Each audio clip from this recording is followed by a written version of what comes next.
UFC Fight Night 27.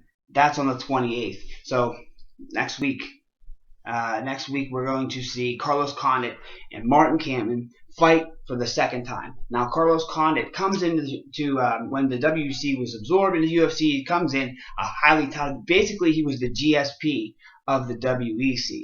He was unbeatable. I think he had 4 title defenses, all of which came in the very first round by submission. I think one of them was in the second round, but either way, it was by submission. He never even saw a third round in 5-round fights in the WBC. Carlos Condit was an absolute animal. I mean, he's beat the who's who. In his last fight against Johnny Hendricks at UFC 158, he took everything that Johnny Hendricks had to give. He ate it, and he wasn't going anywhere. Carlos Condit is as tough as they get. He's world-class Muay Thai, and I think he's just getting better. Carlos Condit is one of those people that is like a sponge, and he's never going to stop.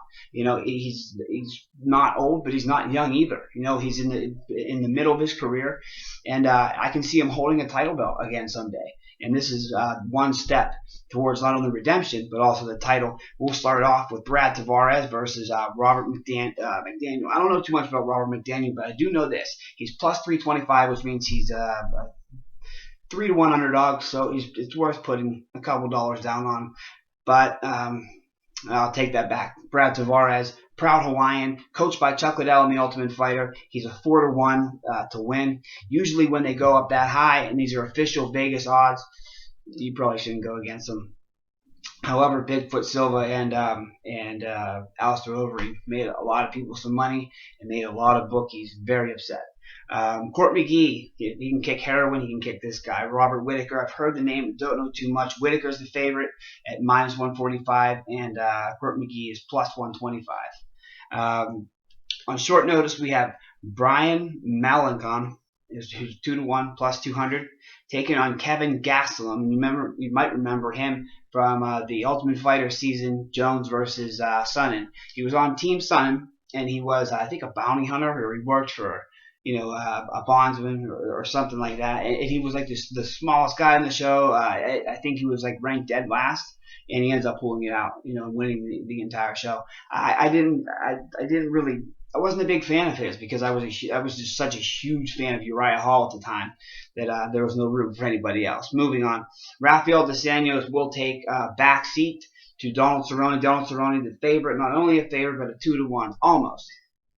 With minus 165 compared to Dos Anjos, plus 145. Dos Anjos is a solid jiu-jitsu game, but also great stand-up, great leg kicks, and a great jab.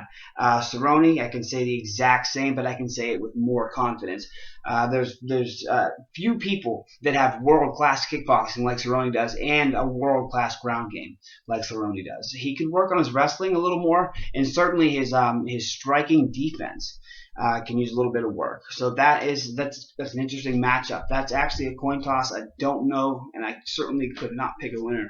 In the main event, we got Carlos Condit. Since Carlos Condit came to the UFC in 2009, he walked into the octagon facing Martin the Hitman Kampmann, who still to this day is fighting out of Extreme Couture, and eked out a split decision win over the highly touted Carlos Condit. Carlos Condit devastated his UFC debut. You can't get that back. You can't get that back, but you can put on killer performances after and make a name for yourself, and that's exactly what Condit's done. Condit is one of the best in the world. I think he always will be. I was a little angry at Condit because he did run a little bit during the Nick Diaz. I'm sorry. He ran from Nick Diaz. Since Carlos Condit came in with his UFC debut against Kampmann, I believe that he actually won that fight. There's several people that can be debated forever and ever, but I'm not going to go there. We're just not going to do that today. Carlos Condit has been the only man to put a blemish on the highly touted welterweight, basically a prodigy, in Rory McDonald. Rory McDonald, and who he just fought, Jake Ellenberger, is another victim of Carlos Condit. Knockouts include Dan Hardy, a brutal left hook knockout of Dan Hardy, a brutal flying knee knockout of Dong Young Kim, and the list goes on and on. unfortunately, their losses. But the two losses are actually to the two people who are fighting for the UFC welterweight strap in November, which is to Johnny Hendricks and George St. Pierre. Those are the only two people that Carlos Condit has suffered losses to inside the octagon, and they've both been by decision. On the other hand, Kampmann has lost 3 since they fought, 2 of which were by knockout. A TKO and a major knockout to where his body actually slid across the canvas. He was lifted, elevated off of his feet by Johnny Hendricks' left hand and landed on the arch of his back and slid across the canvas, almost touching the fence. It was absolutely crazy, fucking off the hook. If you haven't seen it, go watch the fight, because time for me to shut up. If you were to place a bet on Carlos Condit, you have to throw it on $240. And if he wins, you get $100 on top of every $240 you put down. However, look, he was literally the GSP of the WEC.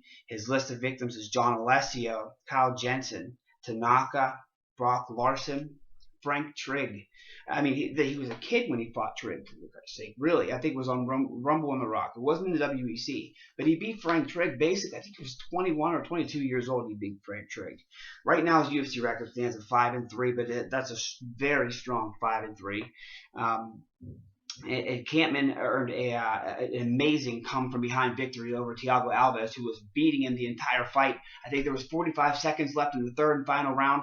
Alves shoots for a takedown, and with his, he did the same thing back in the day to Drew McFedries. He was getting lit up on the feet and took him down and ended up getting an arm triangle choke and defeating Drew McFedries that way, I think, in the first round. This was, seconds left on the clock. He was certainly going to lose the decision. It appeared that Thiago Alves was well on his way to a decision victory, and he rolled with him and caught him in a tight guillotine, and Thiago Alves was forced to tap with seconds to go. So don't look past Kampmann. I think it's a safe bet to put $200 down on Kampmann. He's plus 200. Put 100 down, and you get 200 if he wins. So I would, if I had it, I would put $300 down for sure on Kampmann. It could happen. Again, Alves was just literally handing his own ass to him just on a plate, and then he just came out of nowhere with a guillotine choke, and it was all because Alves shot in for a takedown. Alves knows what he's doing. Christ, he fought UFC 100 against George St. Pierre for the title, went all 5 rounds, and he beat George looked bad, busted up after he fought Thiago Alves, as did Alves, but just can't look past Kampmann. You can't sleep on Kampmann's hands. He's a Dutch kickboxing champion. Carlos Condit, his Muay Thai cannot be stopped. His Jiu-jitsu game's absolutely off the hook. His hands, feet, knees, elbows are brilliant. My pick in the fight, I'm going to go with Carlos Condit. He's ranked number 2 in the world for a reason. However, the betting is tempting. Those are your bets for UFC Fight Night 27 on UFC on Fox Sports 1, 8/28.